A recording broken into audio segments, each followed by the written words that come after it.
Having placed the code into the actions window, here's the code that we just copied and pasted over from the Word document. You'll notice there's a little tiny A in the action timeline, so we know the code's there. If I click any other code or any other frame, you notice the code will disappear. But as long as I click on that little A, everything comes back. Now, these are the names of the movie clips, and this is the formula to get them to rotate in the correct direction. So what we're going to do is we're going to make a second hand. Now, according to the code, it has to be labeled second hand, capital H, with no space. So we're going to remember that when we go to build our second hand. We're going to go to our second hand layer. I'm going to select the frame. I'm going to take the line tool. I'm going to start the center of my circle, and I'm going to drag straight up.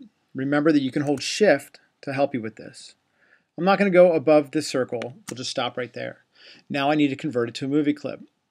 So I'll select it with my selection tool, modify, convert to symbol, or function F8 will do the same thing.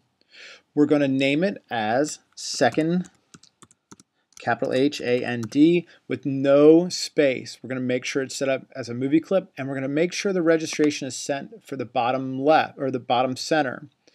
Usually it's defaulted for the center. We don't want that because then it'll spin like a propeller, and we really need it to rotate around this bottom edge. So that's why we changed the registration. I'm going to hit OK. And you notice a little plus sign appears, and that's the rotation point.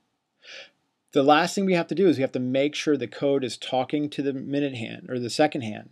So we have to go to Window, Properties, and we have to name this movie clip. If you do not see the word movie clip in instance name, it's probably because your second hand is deselected. Just click on the second hand one time. You'll notice the instance name pops back up, and we're going to name it second, capital H-A-N-D, no space, so that the code works. And then if we go to Control, Test Movie, it should look at the clock on my computer and figure out how many seconds are in the minute, and I'll set it. And that's how you convert it into a second hand. You'll do the same thing with the minute and the hour. Just, of course, make sure that you're on the correct layer, and everything should work out just great. There you go.